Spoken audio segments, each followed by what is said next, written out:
আসসালামু আলাইকুম ওরহমতুল্লাহ। আমি মরিয়ম তাইয়েবা। নূর কানেক্টের নিয়মিত আয়োজনে আপনাদের স্বাগতম। আজকের আলোচনার বিষয় সূরা লাহাব, অহংকারের আগুনে ধ্বংসের গল্প। চলুন শুরু করি। মক্কার মরুভূমির আকাশ তখনও অজ্ঞতার অন্ধকারে ঢাকা। মানুষ কাঠপাথরের মূর্তিকে উপাস্য ভেবে প্রণাম করছে। ঠিক সে সময় মানবতার মুক্তির বার্তা নিয়ে দাঁড়ালেন আল্লাহর শেষ রাসূল হজরত মুহাম্মদ সাল্লাল্লাহু আলাইহি ওয়াসাল্লাম।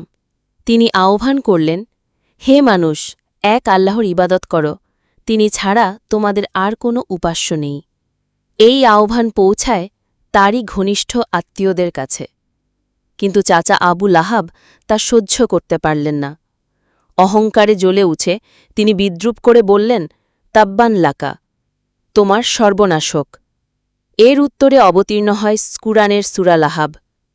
সূরা লাহাবের আয়াত, বিসমিল্লাহির রহমানির রহিম, তাব্বাত ইয়াদা আবি লাহাবিউ ওয়া তাব, মা আগনা আনহু মালুহু ওয়া মা কাসাব, সায়াসলা নারাং যাতা লাহাব, ওয়ামরাআতুহু হাম্মালাতাল হাতাব, ফি জিদিহা হাবলুম মিম মাসাদ। বাংলা অনুবাদ, ধ্বংস হল আবু লাহাবের 2 হাত এবং সে নিজেও ধ্বংস হল। তার ধনসম্পদ ও উপার্জন কোনো কাজে লাগল না। সে প্রবেশ করবে দাউ দাউ করে জ্বলতে থাকা আগুনে, আর তার স্ত্রীও কাঠ বহনকারী, তার গলায় থাকবে খেজুরের আঁশ দিয়ে পাকানো রশি। সূরা লাহাবের আবু লাহাব ও তার স্ত্রীর চরিত্র। আবু লাহাব নবী সাল্লাল্লাহু আলাইহি ওয়াসাল্লামের চাচা হয়েও ছিলেন ইসলাম বিরোধিতায় অগ্রগণ্য। তার মুখ সর্বদা জ্বলন্ত অগ্নির মতো লাল থাকায় তাকে বলা হতো আবু লাহাব, আগুনের জনক। উম্মে জামিল নবী সাল্লাল্লাহু আলাইহি ওয়াসাল্লামের পথে কাটার ডাল ছড়িয়ে দিতেন, অপপ্রচার চালাতেন। তাই কুরআনে তাকে বলা হল হাম্মালাতাল হাতাব, কাঠ বহনকারী। সূরার শিক্ষা, ধন সম্পদের অহংকার ব্যর্থ।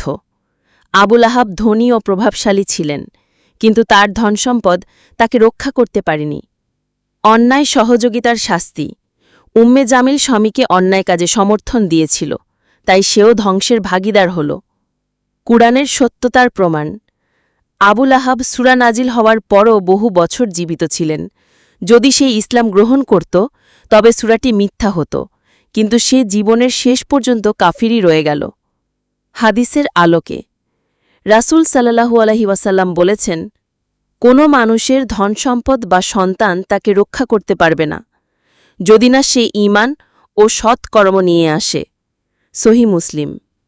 এ হাদিস যেন সূরা লাহাবেরই প্রতিধ্বনি। মডার্ন জীবনের শিক্ষা, আজও অনেকে মনে করেন সম্পদ, খ্যাতি বা প্রভাব তাকে রক্ষা করবে, কিন্তু সূরা লাহাব আমাদের শিখায়, অহংকারে নয় বিনয়ে মুক্তি, সম্পদে নয় ঈমানেই সুরক্ষা, অন্যায় সহযোগিতায় নয় ন্যায়ের পাশে দাঁড়িয়েই সম্মান। সূরা লাহাব হচ্ছে অহংকারে অন্ধ মানুষদের জন্য চিরন্তন সতর্কবাণী। যেই আল্লাহ ও তার রাসূলের বিরোধিতা করবে তার জন্য অপেক্ষা করছে ধ্বংসের আগুন। প্রিয় দর্শক, এই আলোচনার বিষয়ে আপনার মতামত কমেন্টে লিখে জানাতে ভুলবেন না। আমাদের নূর কানেক্ট চ্যানেলটি সাবস্ক্রাইব করুন এবং বেল আইকন চাপ দিয়ে রাখুন পরবর্তী আপডেট ভিডিও নোটিফিকেশন সবার আগে পেতে। এছাড়া ফেসবুক পেজেও লাইক ও ফলো দিন নিয়মিত ইসলামিক কন্টেন্ট পেতে। আমি মরিয়ম তাইয়েবা আজকের মতো এখানেই শেষ করছি। আল্লাহ হাফেজ।